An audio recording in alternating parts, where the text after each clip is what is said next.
بسم الله الرحمن الرحيم والتين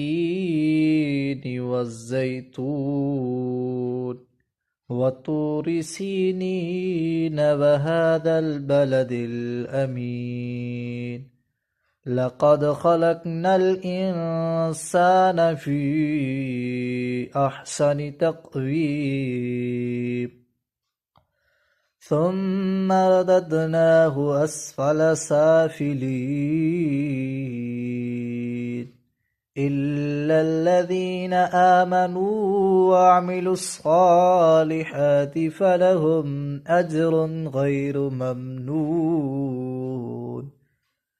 فما يكذبك بعد بالدين أليس الله بأحكم الحاكمين